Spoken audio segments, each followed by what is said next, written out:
ਵੱਟੂ ਔਰ ਅਰਾਈ ਫਿਰੋਜ਼ਪੁਰ ਜ਼ਿਲ੍ਹਾ ਦੇ ਨੇ। ਫਿਰੋਜ਼ਪੁਰ ਦੇ ਬਾਰੇ ਦੱਸਦੇ ਜਾਂਦੇ ਕਿ ਫਿਰੋਜ਼ਪੁਰ ਪੰਜਾਬ ਦਾ ਉਹ ਤਾਰੀਖੀ ਸ਼ਹਿਰ ਹੈ ਜਿਹੜਾ ਦਰਿਆਏ ਸਤਲੁਜ ਦੇ ਕਿਨਾਰੇ ਆਪਣੀ ਇੱਕ ਵੱਖਰੀ ਪਹਿਚਾਣ ਰੱਖਦਾ ਹੈ। ਇਹ ਇਲਾਕਾ ਤਾਰੀਖ, ਕੁਰਬਾਨੀ ਔਰ ਜੁਰਅਤ ਦੀ ਅਲਾਮਤ ਹੈ। ਫਿਰੋਜ਼ਪੁਰ ਦੀਆਂ ਗਲੀਆਂ ਅੱਜ ਵੀ ਗੋਰਾ ਸਰਕਾਰ, ਫੌਜੀ ਛਾਉਣੀ ਔਰ 1947 ਦੀ ਕਾਣੀ ਵੰਡ ਦੀਆਂ ਕੋੜੀਆਂ ਯਾਦਾਂ ਦੀ ਗਵਾਹ ਹੈ। ਇਹ ਸ਼ਹਿਰ ਸਾਨੂੰ ਯਾਦ ਕਰਵਾਉਂਦਾ ਹੈ ਕਿ ਸਰਹੱਦਾਂ ਦੇ ਦੋਨੋਂ ਸਾਈਡ ਤੇ ਮਿੱਟੀ, ਸਕਾਫਤ ਔਰ ਦੁੱਖ ਸਾਂਝੇ ਹੁੰਦੇ ਨੇ। ਇਸ ਪਿੰਡ ਵਿੱਚ ਵਸਣ ਵਾਲੀ ਪੰਜਾਬ ਦੀ ਦਲੇਰ ਕੌਮ ਜੱਟ ਬਰਾਦਰੀ ਚੜ੍ਹਦੇ ਪੰਜਾਬ ਦੇ ਗੁਰਦਾਸਪੁਰ ਜ਼ਿਲ੍ਹੇ ਵਿੱਚ ਉੱਠ ਕੇ ਆਏ ਨੇ। ਗੁਰਦਾਸਪੁਰ ਜ਼ਿਲ੍ਹਾ ਦਰਿਆਏ ਰਾਵੀ ਔਰ ਬਿਆਸ ਦੇ ਵਿਚਾਲੇ ਕਰਕੇ ਹੈ और सदियों तो तहजीब और सकाफत का मरकज रहा है। बरतानवी दौर में गुरदासपुर पंजाब का एक बहुत अहम इंतजामी जिला सी, जिस विच गुरदासपुर, बटाला, पठानकोट और शक्करगढ़ वर्गे बड़े इलाके शामिल सी।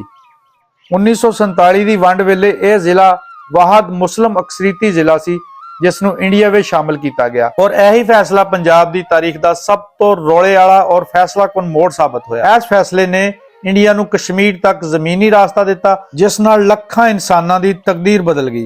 गुरदासपुर दी मिट्टी अज भी हिजरत, कुर्बानी और बिछड़ जाण वाली तहजीब दी गवाह है।